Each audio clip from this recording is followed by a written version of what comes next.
শুরু হয়েছে east West media intermedia cup cricket tournament. Bashundhara sports সিটিতে 7 দলের অংশগ্রহণে প্রথমবারের মতো আয়োজিত এই আসরে প্রথম দিনেই দারুণ পারফরমেন্স দেখিয়েছে নিউজ 24। রেডিও ক্যাপিটাল ও বাংলা নিউজকে হারিয়ে সেমিফাইনালে দৌড়ে এগিয়ে গেছে দলটি। কম্পিউটারের কিবোর্ড, টিভির লাইভ ক্যামেরা কিংবা স্টুডিওর ব্যস্ততা ছাপিয়ে সবাই যেন হয়ে উঠেছিলেন ক্রিকেটার। বসুন্ধরা স্পোর্টস সিটিতে ইস্ট ওয়েস্ট মিডিয়া গ্রুপের উদ্যোগে প্রথমবারের মতো মাঠে গড়িয়েছে ইন্টারমিডিয়া কাপ ক্রিকেট টুর্নামেন্ট।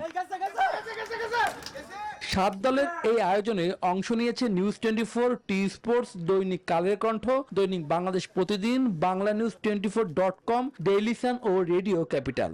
মাঠে জুড়ে ছিল ব্যাট বলের প্রতিদ্বন্দ্বিতার সঙ্গে সহকর্মীদের প্রাণবন্ত উচ্ছ্বাস। প্রথম দিনের খেলায় সবচেয়ে বেশি আলো ছড়িয়েছে নিউজ 24। নিজেদের প্রথম ম্যাচে বাংলা নিউজকে 120 রানের বড় ব্যবধানে হারায় তারা। আগে ব্যাট করে 435 রানের বিশাল সংগ্রহ দাঁড় করায় নিউজ 24। জবাবে 315 রানে থেমে যায় বাংলা নিউজ।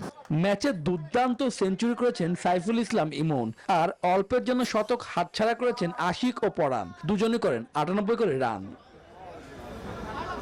দিনের দ্বিতীয় ম্যাচেও ব্যাট হাতে ঝড় তোলে নিউজ 24। ক্যাপিটাল এফএম এর বিপক্ষে দলীয় সংগ্রহ দ্বারায় 445। দলের হয়ে বিধ্বংসী ইনিংস খেলেন আশিক সারোয়ার, একাই করেন 190 রান।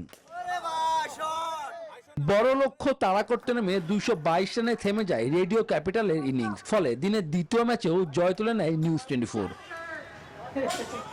শুধু প্রতিযোগিতা নয়, গণমাধ্যম কর্মীদের মধ্যে সৌহার্দ্য আর সমৃদ্ধির বন্ধন আরো দৃঢ় করতেই এমন আয়োজন, বললেন আয়োজক ও অংশগ্রহণকারীরা।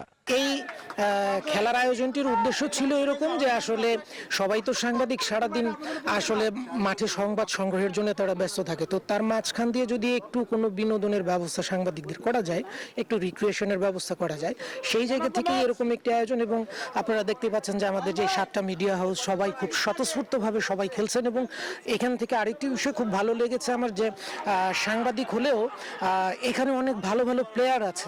খেলাধুলা তো সবসময় একটা বিনোদনের বড় মাধ্যম, তো সেই মাধ্যমে সবাই একসঙ্গে একত্রিত হয়েছে। এটা একটা উৎসব মুখর পরিবেশও সৃষ্টি হয়েছে, দেখতে ভালো লাগছে, সবাই এনজয় করছে। নিউজ রুমের প্রতিযোগিতা ভুলে মাঠে এখন শুধু ক্রিকেটের উন্মাদনা। প্রথম দিনেই দাপট দেখে শিরোপার বার্তা দিয়েছে নিউজ 24। জমে উঠেছে ইস্ট ওয়েস্ট মিডিয়া কাপের প্রথম আসর। শুভদেবনাথ, নিউজ 24, ঢাকা।